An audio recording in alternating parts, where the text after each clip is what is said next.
नमस्कार, आप देख रहे हैं जी बिहार झारखंड और इलेक्शन फिगर एंड फैक्ट के साथ मैं हूं आपके साथ राजेश कुमार। बिहार में चुनावी माहौल बनने लगा है। सभी दावेदार अपने अपने इलाकों में सक्रिय हो गए हैं। जनता के मुद्दे उठाए जा रहे हैं। पोस्टर बैनर से इलाका पटने लगा है। विकास के लंबे चौड़े वादे होने लगे हैं तो पब्लिक भी पूछ रही है कि पुराने वादों का क्या हुआ। चौक चौराहों पर भीड़ है तो पार्टी दफ्तर गुलजार हो गए हैं। और इसी चुनावी माहौल में हम आपके लिए लेकर आए हैं ये खास कार्यक्रम।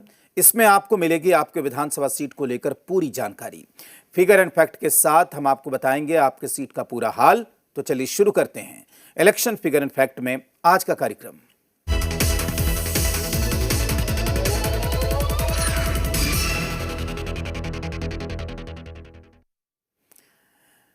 तो आज फिगर एंड फैक्ट में हम जिस सीट को लेकर आए हैं उस सीट का नाम है मनेर। मनेर काफ़ी इंटरेस्टिंग सीट है और यहाँ पर राजधानी पटना की हॉट सीट मानी जाती है ये मनेर। इसका विधानसभा नंबर है 187 और मनेर में काफ़ी दिलचस्प मुकाबला देखने को मिलता है। इसे आरजेडी का अभेद किला भी कहते हैं। आपको बता दें कि इसका जिला है पटना, अनुमंडल है दानापुर और लोकसभा क्षेत्र है पाटलिपुत्र। आपको बता दें कि यहाँ से विधायक लगातार जीत रहे हैं आरजेडी के कद्दावर नेता भाई वीरेंद्र और अब इस इलाके से यानी कि पाटलिपुत्र की सांसद हैं मीसा भारती। तो ये मनेर एक ऐसी सीट है जो काफ़ी दिलचस्प माना जाता है यहाँ का मुकाबला बिहार के सियासी समीकरणों के लिहाज से। तो आपको बताते हैं मनेर सीट के बारे में कि मनेर क्यों महत्वपूर्ण है, मनेर की क्या खासियत है। आपको बता दें कि मनेर को मनेर शरीफ भी कहते हैं और ये काफ़ी मशहूर जगह है क्योंकि प्राचीन पाटलिपुत्र से इसकी जड़ें जुड़ती हैं, इसका इतिहास जुड़ता है। और आपको बता दें कि सूफी संत मखदूम याहिया मनेरी की 13वीं सदी की दरगाह यहाँ पर है जो काफ़ी मशहूर है। इसके अलावा अगर मनेर सीट की हम बात करें तो मखदूम शाह दौलत की 16वीं सदी की जो सूफी संत थे उनकी दरगाह भी यहीं पर है। मनेर को मनियार मठान यानी कि संगीतमय नगरी के नाम से भी जानते थे। ये काफ़ी मशहूर था और यहाँ से जो मनेर घी से भरी हुई मिठाइयों के लिए भी पूरी दुनिया में मशहूर है। और आपको बता दें कि पूरे बिहार में और पूरे देश में मनेर के लड्डू जो हैं वो सबसे मशहूर होते हैं। अपने लड्डू की वजह से भी मनेर काफ़ी लोकप्रिय है पूरे देश में।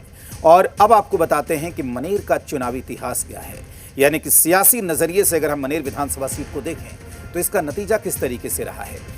हमने पहले ही आपको बताया कि ये आरजेडी का गढ़ माना जाता है। ये मनेर विधानसभा सीट 2005 में आरजेडी के टिकट से श्रीकांत निराला ने यहां से जीत दर्ज की थी, जबकि 2010 में आरजेडी के टिकट से भाई वीरेंद्र ने यहां से जीत दर्ज की थी।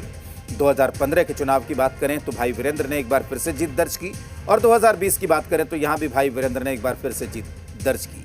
यानी पिछले 3 चुनाव में भाई वीरेंद्र बड़े अंतर से चुनाव यहां पर जीतते रहे हैं और इसीलिए हम कह रहे हैं कि ये सीट जो है वो आरजेडी की अभेद सीट बन गई है।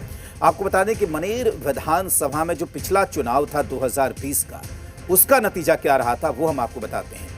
आरजेडी के उम्मीदवार भाई वीरेंद्र थे जिन्हें कुल वोट मिले थे 94,223 और उन्होंने बीजेपी के निखिल आनंद को हराया था जिन्हें कुल वोट मिले थे 61,306। यानी कि जो हार जीत का अंतर था इस सीट पर वो 32,917 था। यानी कि बड़े मार्जिन से, बड़े अंतर से आरजेडी के भाई वीरेंद्र ने बीजेपी के निखिल आनंद को यहां से चुनाव हराया था। और आपको बता दें कि मनेर विधानसभा की अगर हम बात करें तो इसमें जो हालिया जो लोकसभा चुनाव है 2024 का, मनेर विधानसभा का वोटिंग पैटर्न क्या रहा लोकसभा चुनाव में और वो भी हम आपको बताते हैं। दरअसल मनेर में मीसा भारती जो आरजेडी की उम्मीदवार थी पाटलिपुत्र से, उनको 1,16,713 वोट मिले, यानी कि कुल पड़े वोटों का 54.56%। जबकि बीजेपी के जो उम्मीदवार थे रामकृपाल यादव वो चुनाव हार गए और उनको वोट मिला था 82,254, यानी कि कुल पड़े वोटों का 38.46%। यानी कि यहाँ पर एक बड़े अंतर से मीसा भारती ने रामकृपाल यादव को पीछे किया था अगर मनेर विधानसभा की अगर हम बात करें। अब आपको बताते हैं कि इलाके का मुद्दा क्या है। तो इलाके का जो मुद्दा है खासकर मनेर विधानसभा में सबसे बड़ा मामला यह है कि यहाँ पर आर्सेनिक मुक्त पानी की मांग सालों से चली आ रही है लेकिन ये पूरी नहीं हुई है। इलाके में डिग्री कॉलेज की मांग चल रही है। इसके अलावा मनेर के गांधी मैदान में पानी जमा रहता है, ये भी यहाँ की एक बड़ी समस्या बनकर उभरी है। और आपको बता दें कि बेहटा में विकास तो होता है जो इसी विधानसभा में पड़ता है, लेकिन मनेर तक विकास नहीं पहुंचता है। और अब हम आपको बताते हैं कि इलाके की समस्याएं क्या हैं। कुछ समस्याओं की तो हम बात कर चुके हैं। सरकारी स्कूलों की स्थिति ठीक नहीं है, ये यहाँ पर एक बड़ी समस्या है। इसके अलावा कई गांव में आज भी सड़कें नहीं हैं। आज़ादी के इतने साल बीतने के बाद भी कई गांव सड़कों से महरूम हैं। इलाके में बेरोजगारी एक बड़ी समस्या है। इसके अलावा सड़क रिपेयर की क्वालिटी सही नहीं होती, यानी कि सड़कें बनती हैं लेकिन खराब क्वालिटी की बनती हैं। इलाके में नल जल योजना की स्थिति ठीक नहीं है, ज्यादातर जगहों पर नल खराब रहते हैं और इलाके में नालियों की स्थिति भी ठीक नहीं है। ये तमाम समस्याएं हैं जो इलाके की पब्लिक ने हमें बताया है। घरों में पानी घुसना यानी कि जल जमाव और खासकर बरसात के दिनों में ये समस्या विकराल हो जाती है। ये समस्या मनेर के ज्यादातर इलाकों में देखने को मिलती है। अब आपको बताते हैं कि इन समस्याओं को, इन मुद्दों को देखते हुए जनता की प्रमुख मांग क्या है इस सीट पर, वो हम आपको बताते हैं। तो सबसे पहले तो जनता ये चाहती है कि उन्हें जल जमाव की समस्या से राहत मिले। ये सबसे बड़ी डिमांड मनेर विधानसभा की है। लोग चाहते हैं कि खेल का मैदान बने और पार्क की मांग जो उनकी पुरानी है उसे पूरा किया जाए। पहले भी हमने जिक्र किया है कि आर्सेनिक मुक्त पानी इस इलाके के लोग चाहते हैं और सबसे बड़ी मांग इस विधानसभा सीट की यही है। तो मनेर के कुछ आंकड़े हमने आपको बताए हैं, कुछ आंकड़े अभी बाकी हैं। आपको बता दें कि मनेर विधानसभा सीट से जुड़ा हर आंकड़ा इस कार्यक्रम में हम आपको बताने जा रहे हैं। बिहार विधानसभा चुनाव की उल्टी गिनती शुरू हो चुकी है। ऐसे में हमारी टीम पहुंची मनेर ये जानने के लिए कि पिछले 5 साल में इलाके में विकास का कितना काम हुआ और कौन कौन सी समस्याएं ऐसी हैं जिसका सामना अभी भी लोगों को करना पड़ रहा है। इलाके में सालों से आर्सेनिक मुक्त पानी की मांग चल रही है, इसे पूरा नहीं किया जा सका। डिग्री कॉलेज नहीं खुला तो स्कूलों और अस्पतालों की स्थिति भी ठीक नहीं है। कई गांव आज भी सड़क विहीन हैं। खेल मैदान और पार्कों की समस्या है तो यहाँ नौकरी और रोजगार भी एक बड़ा मुद्दा है। कुछ लोगों ने यह भी कहा कि आरजेडी के विधायक यहाँ लालू यादव के नाम से जीत कर आते हैं। सुनिए मनेर विधानसभा की कहानी मनेर वासियों की जुबानी। मनेर में तो बदलाव के लहर दिख रही है, क्योंकि मनेर में जो डेवलपमेंट या विकास होना चाहिए वो विकास नहीं हो पाया है और इसके लिए बहुत दिन से लोग वंचित है विकास नहीं होने के कारण। तो हम लोग चाहते हैं इस बार बदलाव के लिए। रेलवे यहाँ नहीं है, मेट्रो भी है तो यहाँ से नहीं गुजरा है, मेट्रो भी है तो दूसरे बिस्टा दानापुर से ही रह गया है। यहाँ के कारण है सर कि यहाँ के हम लोग का विधायक के मेन कारण है आरजेडी के। अनाप शनाप विधानसभा में नीतीश कुमार, माननीय नीतीश कुमार जी को बोलता है, ये आरजेडी से है, यादव के नाम पर घमंड है, लालू जी के नाम पर जीतता है चुनाव, इसलिए यहाँ पर हम लोग को वंचित कर दिया जाता है। नहीं नहीं विधानसभा में उठाता है, विकास का मुद्दे नहीं उठाता होगा तो घमंड है कि लालू के नाम पर जीते जाता है। आपकी पता चल जाएगा। प्रोफेसर श्रीकांत निराला जी बीजेपी से यहाँ से लड़ेंगे अबरी। मनेर में समस्या ही समस्या है। मनेर में पेयजल का तो घोर संकट है। नल जल जो था फ्लॉप कर गया, फेल कर गया। सब ठेकेदार पैसा लूट लिया, उसको 3 फीट नीचे जाना था, नहीं गया। जैसे तैसे अभी नल जल का सब पाइप ऊपरे ही से लगा दिया है। मनेर में बिजली यदि 10 घंटा कट जाए तो मनेर के लोग पानी के लिए तरस जाएंगे। मनेर के लोग पानी के लिए तरस जाएंगे, मर जाएंगे। जल मीनार रहेगा तो पानी हमारा स्टोर रहेगा। लाइन बिजली 10 घंटा कटेगा, 33,000 है, 11,000, कब कहाँ तार टूट जाए तो कहना मुश्किल है। इसलिए सबसे बड़ी समस्या यहाँ है कि मनेर में जल मीनार आज़ादी के आज लगभग 79 के कितना 79 साल हो गए, लेकिन अभी तक कोई इस पर ध्यान नहीं दिया। मनेर के लिए तो बदलाव बहुत ज़रूरी है, क्योंकि जिस तरह से सब जगह का विकास हो रहा है, हमारा मनेर का विकास नहीं हो रहा है। हमारा मनेर का विकास जो पहले था वही रह गया। तो मनेर में डिग्री कॉलेज की बहुत आवश्यकता है, क्योंकि बच्चों को पढ़ाई के लिए बहुत दिक्कत है। एक मात्र रामनगीना सिंह कॉलेज है जहां बच्चे जाते हैं, और स्कूल की भी स्थिति ठीक नहीं है। वहां भी समझिए कि राजनीतिक दबदबा कायम हो गया है स्कूल में। बदलाव तो अति आवश्यक है भैया, और बदलाव के मूड में जनता भी है। अब वो जनता नहीं रही जो जात के नाम पर वोट देती है, विकास के नाम पे वोट मिलेगी। और मनेर का जनता बिल्कुल रूप से जागरूक हो गई है। बदलाव जनता चाहती है, बदलाव होगा। और पूर्व वाले लोग ही मेहनत कर रहे हैं, जैसे में पूर्व एमपी, पूर्व श्रीकांत निराला विधायक, चाहे पूर्व के प्रत्याशी या कामेश्वर जी पूर्व के नेता हैं, वो लोग भी बदलाव, पूर्व वाले लोग भी विकास के। रोड के भी यहाँ समस्या है कि बहुत ही पुराना, मतलब अंग्रेजों के समय से ही एक NH 30 है जो चला आ रहा है। कोई भी यहाँ जनप्रतिनिधि बने, लेकिन सड़क, शिक्षा और स्वास्थ्य के बारे में कोई भी नहीं सोचा। तो इसी की ज़रूरत यहाँ पर अभी फ़िलहाल है। रोड जो बना है पहले से, लेकिन थोड़ा सा दियारा इलाका में मनेर बस्ती का जो मेन रोड है वो भी अभी अच्छा नहीं है। वो बनना जरूरी है। और इस बार एनडीए के तरफ से निराला जी को टिकट मिलेगा और हर हाल में मनेर विधानसभा सीट निकलेगा। और हमारे मोदी जी बहुत अच्छा काम कर रहे हैं, इसलिए अब कोई शक नहीं है कि अब मनेर एनडीए कमल खिलेगा। मनेर समस्या यही है कि सरकार उसका है मनमानी चल रहा है, कहना क्या है, जनता मर रहा है, तलाक में है, कफन पर जीएसटी लगा दिए। बाकी क्या है बिहार में? बिहार तो खैला बिना मर रहा है सारा नौजवान लोग।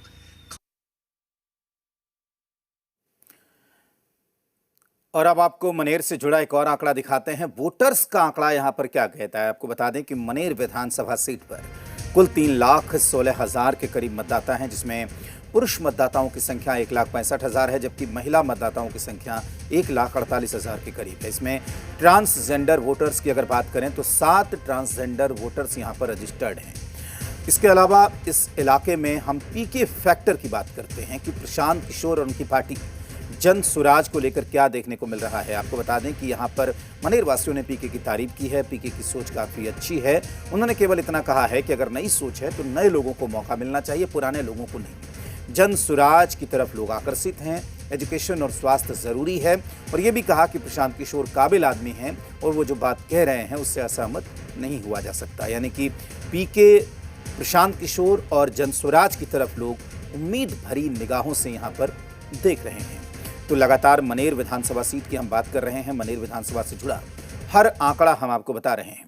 बिहार विधानसभा का चुनाव पहली बार लड़ रही जन सुराज को लेकर लोगों की राय उम्मीद भरी है। इलाके के वोटर्स की एक बड़ी आबादी मनेर में पीके फैक्टर को मान रही है। साथ ही प्रशांत किशोर के प्रयास की तारीफ कर रही है। लोगों ने कहा कि प्रशांत किशोर काबिल आदमी है, लेकिन नए लोगों को यहां पर मौका देना चाहिए। पीके जी का सोच अच्छा है।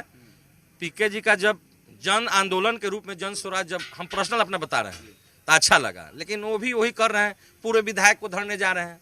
अरे नया सोच लाए हो, नया बदलाव लाने के लिए बिहार में, तो नए लोगों को ना मौका देगा। राजनीति करने वाले तो बहुत लोग हैं, लेकिन आप जा रहे हैं पूरे विधायक के यहाँ। तो जब तक एक आंदोलन में जन स्वराज था, जब तक हमें अच्छा लगा, जब से वो पार्टी बनाया है, अब मनेर में कुछ अभी जन स्वराज का नहीं है। सच्चाई हमारा ये। देखिए, जहाँ तक पीके जी का सवाल है तो मैं तो उनको दिल से सैल्यूट करता हूँ कि जो विजन वो दिखा रहे हैं हम लोगों को कि छठ बाद हम नहीं जाने देंगे, तो अच्छा लग रहा है। 15 साल राजद का शासन काल रहा, नीतीश जी का शासन काल रहा, लेकिन एजुकेशन, देखिए जिंदगी के लिए जरूरी है स्वास्थ्य और शिक्षा। तो न स्वास्थ्य पर कोई कार्य नहीं है। आपका मनेर में अगर एक अंगुली कट जाए तो पीएमसीएच रेफर, यहाँ बस रेफर का वर्क होता है। तो आपने सुना कि प्रशांत किशोर को लेकर लोग यहाँ पर किस तरीके से बातें कर रहे हैं। अब आपको बताते हैं कि मनेर विधानसभा में जाति समीकरण किस तरीके का है। ये माना जाता है कि बिहार में जाति के नाम पर चुनाव होता है, वोट डाले जाते हैं, तो मनेर का जाति समीकरण समझते हैं। यहाँ पर यादव मतदाता करीब 1,10,000 के करीब है, जबकि राजपूत वोटर्स की संख्या 65,000 है। भूमियार वोटर 25,000 हैं, जबकि मुस्लिम वोटर्स की आबादी तकरीबन 30,000 है। दलित वोटर्स यहाँ पर 32,000 हैं। कोयरी और कुर्मी वोटर्स की संख्या यहाँ पर करीब 25,000 है। तो ये इस इलाके का जाति समीकरण है। यादव वोटर तकरीबन 27% हैं, इसलिए उनका दबदबा चुनाव में देखने को मिलता है। तो मनेर के सियासी समीकरण को समझने की हमने कोशिश की इलाके में रहने वाले वरिष्ठ पत्रकार अरुण पांडे से। अरुण पांडे ने बताया कि 1952 से अब तक 18 बार चुनाव हुआ, इसमें 2 बार उपचुनाव हुआ। यहाँ 27% के आसपास यादव मतदाता हैं, जो हर चुनाव में निर्णायक रहते हैं।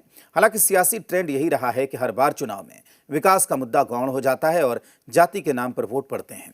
अरुण पांडे ने बताया कि मनेर बाढ़ से प्रभावित भी रहता है, साथ ही मनेर में पिछड़ापन भी है। राजधानी से इतना नजदीक होने के बाद भी मनेर विकास की रेस में पिछड़ गया है। देखिए, राजधानी पटना से 24 किलोमीटर दूर है पश्चिमी मनेर, और आरा और पटना के बीच वो कंस्टिट्यूंसी होती है।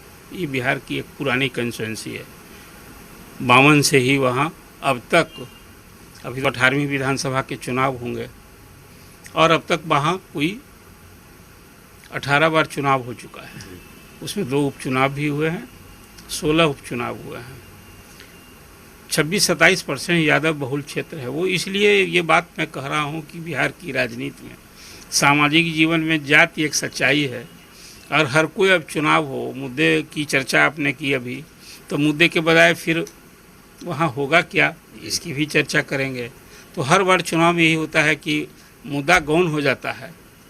पटना के नज़दीक होने के बाद भी बिहटा तक तो आप देखिए कि अब विकास की किरणें फूट पड़ी हैं। कई सारे इंस्टीट्यूशंस, अब तो एयरपोर्ट भी वहाँ जा रहा है।